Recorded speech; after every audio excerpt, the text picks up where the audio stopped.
The stagecoach wheels screamed as they ground over stones scattered across the dry trail. Inside, Ada Lorenz clutched her carpet bag tight against her chest, as though the little bundle might shield her from the world's cruelty. Her bonnet brim was dusty, her gloves frayed. She pressed her lips together, fighting the tremor in her hands. Each mile west was a mile farther from Cincinnati. Its choking smoke, its mission laundry with cracked windows, its never-ending piles of stained sheets. But no matter how far she came, Harlan Mott's shadow followed. She could still see his crooked grin when she closed her eyes, the way he had cornered her in the damp cellar of the laundry, his breath hot with whiskey as he whispered, "No one will come for you, girl. You're mine to do with as I please." She had run that night, leaving behind the only work she had, leaving behind even the women who might have called her friend. And when she answered the advertisement in the paper, "A rancher seeks correspondence with an upright woman, matrimony in mind," she had done it with trembling hands and desperate hope. Rowan Hale. That was the name in the letters. His words had been steady, honest, free of flattery but rich with an integrity that made her heart cling. He spoke of his land in Arizona Territory, of cattle and mesquite, of the dry air healing lungs worn thin by eastern soot. He promised nothing except honesty.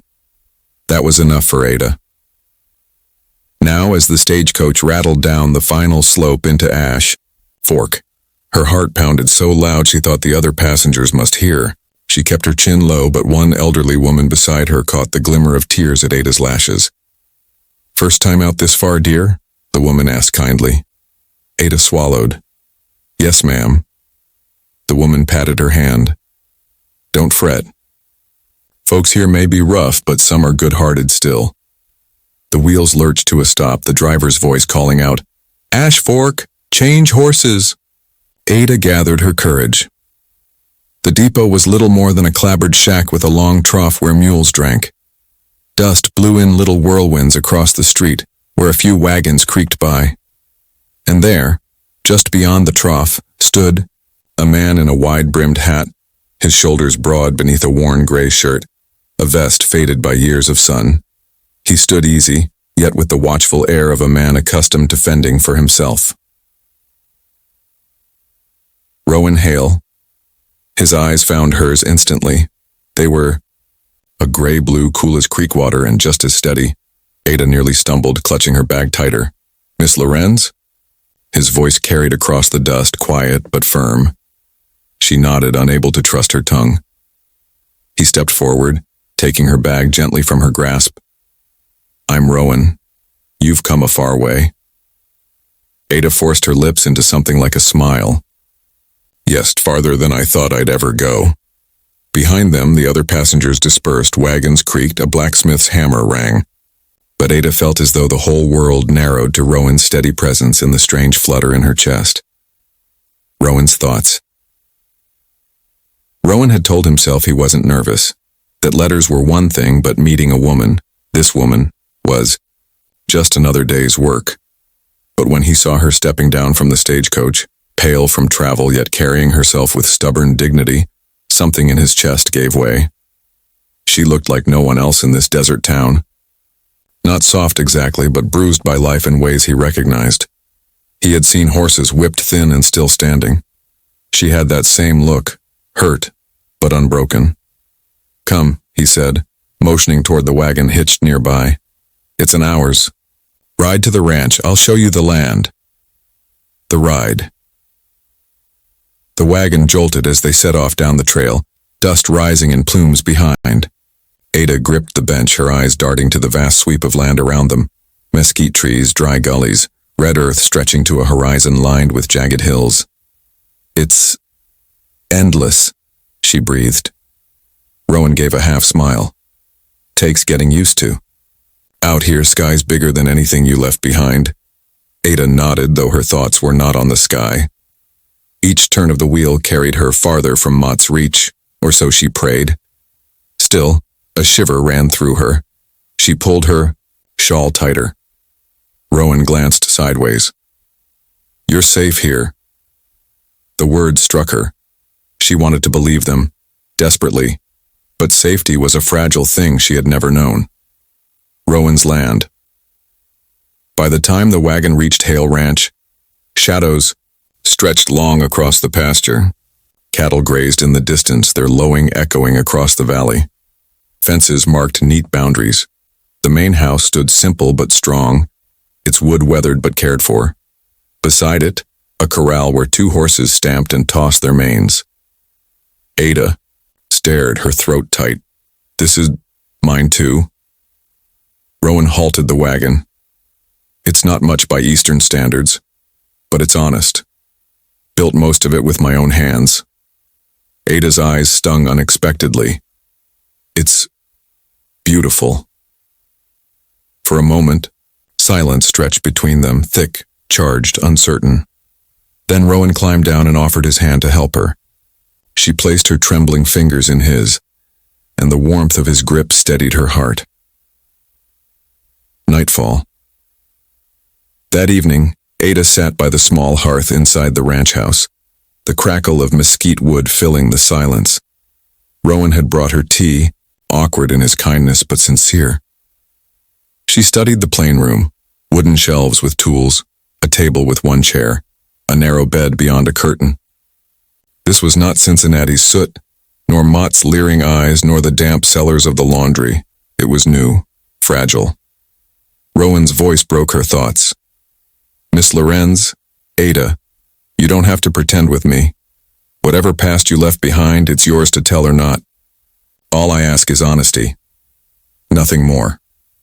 Ada's hands shook around the cup. She wanted to speak, to confess, to warn him. "I'm not who you think. I carry shadows. I carry danger." But the words caught in her throat. Instead, she whispered the only truth she dared. "Thank you." And in that moment, something in Rowan's guarded heart shifted. He didn't know her story yet, but he knew, already, that he would fight whatever darkness followed her. Morning came sharp and bright, the desert sun spilling gold over Hale Ranch. Ada woke to the call of roosters outside, her body stiff, from the narrow cot Rowan had offered until he built a second room onto the house. For a moment she lay still, staring at the wooden ceiling, her breath slow and heavy. No footsteps thundering down cellar stairs, no curses barked in a drunken, icy no iron smell of bleach and soap from the laundry. Just silence, wide and strange. She sat up, brushing her hair into a hurried knot, and stepped outside. The air smelled of dust, mesquite, and something sweet she couldn't place. Rowan was already by the corral, feeding the horses. "You're up early," he called, glancing at her with a half-smile. Ada crossed her shawl tighter. "Old habits. The mission bell rang at dawn. You learn to rise whether you want to or not." Rowan nodded. "Good habit for this place. Ranch don't run itself." The work Rowan wasted no time introducing her to the rhythm of ranch life. Cattle need water at first light. Chickens fed by sunrise, horses curried and checked, fence lines walked once a week. Ada followed him, her skirts catching on dry brush, her shoes dusted brown. The work was foreign, but Rowan's voice carried the weight of order, and she clung to it. Together they hauled water from the pump, scattered feed for the hens, and gathered eggs still warm. Ada's hands fumbled, but Rowan never scolded, only showed, then let her try again. At midday they paused under the shade of a cottonwood. Rowan handed her a tin cup of cool water. His sleeves were rolled, revealing strong forearms scarred from years of labor. Ada found herself studying the marks, each one a story she longed to hear but dared not ask. Rowan noticed her gaze and cleared his throat. "Land leaves its mark," he said simply. Ada nodded, then whispered, "So do people." Their eyes met, hers shadowed, his steady. The silence between them grew heavy with truths neither yet dared to tell. Rowan's memories. That night after Ada retired behind the thin curtain, Rowan sat alone by the dying fire. The land was quiet, but his mind was not. He thought of Ivy. His sister's laugh had once filled this house, high and bright as morning larks. But when fever swept the town, she had been the first to fall. Rowan had sat by her bed, helpless, listening to her lungs choke on every breath. And when the coughing stopped, the house had gone silent in a way he'd never escaped.